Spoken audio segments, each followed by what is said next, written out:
अभी nationalist party के साथ हम लोग मर्ज करके एनडीए के साथ काम करेंगे प्रधानमंत्री नरेंद्र मोदी जी के।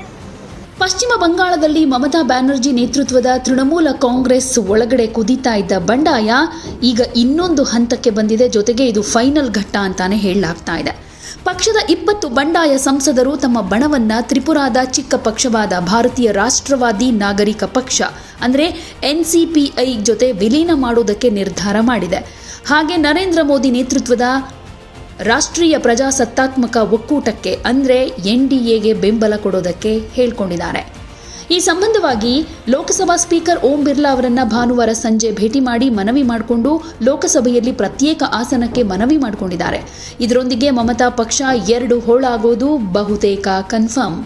ಇದಕ್ಕೂ ಮುಂಚೆ ಸ್ಪೀಕರ್ಗೆ ಪತ್ರ ಬರೆದಿದ್ದ TMC ನಂಬರ್ 2 ನಾಯಕ ಅಭಿಷೇಕ್ ಬ್ಯಾನರ್ಜಿ ಬಂಡಾಯ ಬಣಕ್ಕೆ ಮಾನ್ಯತೆ ಕೊಡಬೇಡಿ, ಕಾನೂನಿನ ಅಡಿ ಅದಕ್ಕೆ ಅವಕಾಶ ಇಲ್ಲ ಅಂತ ಕೋರಿದ್ರು.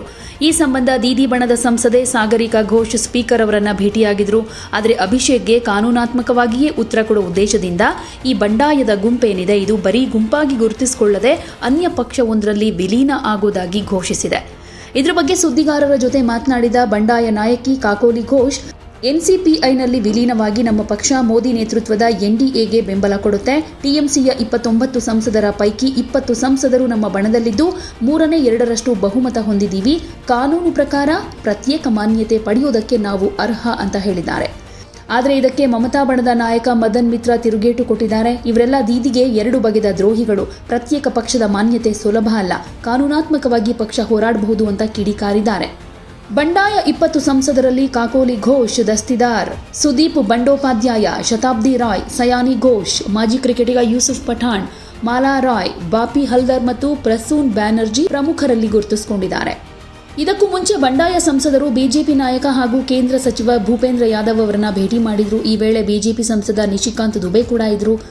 ಈ ಮೂಲಕ ಬಂಡಾಯ ಎದ್ದಿರೋರು ಬಿಜೆಪಿಯನ್ನ ಬೆಂಬಲಿಸುವ ಪರೋಕ್ಷ ಸುಳಿವನ್ನ ಕೂಡ ಕೊಟ್ಟಿದ್ದಾರೆ. ನಂತರ ಇವರು ಸ್ಪೀಕರ್ ಭೇಟಿಗೆ ಹೊರಟಿದ್ದು. ಇದೆಲ್ಲ ಬೆಳವಣಿಗೆಗಳ ಮಧ್ಯೆ 1 ವಾರದ ಹಿಂದೆಯಷ್ಟೇ ಪಕ್ಷದ ಯುವ ಘಟಕದ ಅಧ್ಯಕ್ಷೆಯಾಗಿ ನೇಮಕವಾಗಿದ್ದ ಜಾದವ್ಪುರದ ಸಂಸದೆ ಸಯಾನಿ ಘೋಷ್ ಅವರನ್ನ ಈಗ ದಿಢೀರಾಗಿ ಹುದ್ದೆಯಿಂದ ವಜಾ ಮಾಡಲಾಗಿದೆ. ಕೋಲ್ಕತಾ ದಕ್ಷಿಣ ಸಂಸದೆ ಮಾಲಾ ರಾಯ್ ಅವರನ್ನ ಮಹಿಳಾ ಘಟಕದ ಅಧ್ಯಕ್ಷ ಸ್ಥಾನದಿಂದ ಕೆಳಗಿಳಿಸಿ ಅವರ ಜಾಗಕ್ಕೆ ನದಿಯಾ ಜಿಲ್ಲೆಯ ಕಾಲಿಗಂಜ್ ಶಾಸಕಿ ಅಲಿಫಾ ಅಹ್ಮದ್ ಅವರನ್ನು ತರಲಾಗಿದೆ. ಈ ಎಲ್ಲ ಬೆಳವಣಿಗೆಗಳು ದೆಹಲಿ ಮಟ್ಟದಲ್ಲಿ ಮಮತಾ ಬ್ಯಾನರ್ಜಿ ಅವರ ರಾಜಕೀಯ ಶಕ್ತಿಯನ್ನು ಸಂಪೂರ್ಣವಾಗಿ ಕುಗ್ಗೋ ಹಾಗೆ ಮಾಡಿದೆ. ಪಕ್ಷದ ಒಳಗಡೆ ನಡೆದಿರೋ ಈ ದ್ರೋಹದ ಬಗ್ಗೆ TMCಯ ಹಿರಿಯ ರಾಜ್ಯಸಭಾ ಸಂಸದರೊಬ್ಬರು ತೀವ್ರ ಆಕ್ರೋಶ ಹೊರಹಾಕಿದ್ದಾರೆ. ಮಮತಾ ದೀದಿ ಅವರು ಹಾಲು ಜೇನು ಉಣಿಸಿ ಸಾಕಿದವರೆಲ್ಲ ಕೊನೆಗೆ ಹಾವಾಗಿ ಕಚ್ತಾ ಇದ್ದಾರೆ ಅಂತ ಈ 20 ಸಂಸದರ ವಿರುದ್ಧ ಕಿಡಿಕಾರ್ತಾ ಇದ್ದಾರೆ. ಸದ್ಯ ಮಮತಾ ಬ್ಯಾನರ್ಜಿ ಕೇವಲ ತಮ್ಮ ಸೋದರಳಿಯ ಅಭಿಷೇಕ್ ಬ್ಯಾನರ್ಜಿ ಸೇರಿದ ಹಾಗೆ ಕೇವಲ 8 ಸಂಸದರ ಬೆಂಬಲವನ್ನ ಮಾತ್ರ ಉಳಿಸಿಕೊಂಡಿದ್ದಾರೆ. हमने अलग से और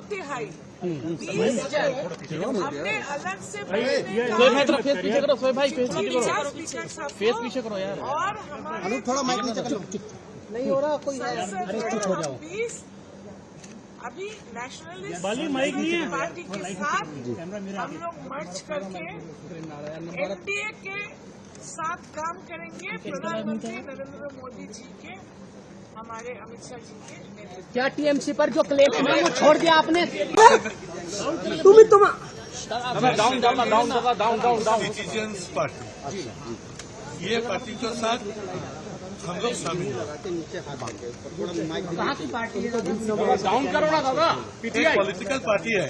अरे डाउन है, डाउन नहीं और रिकॉग्नाइज कोई रीजनल पार्टी है।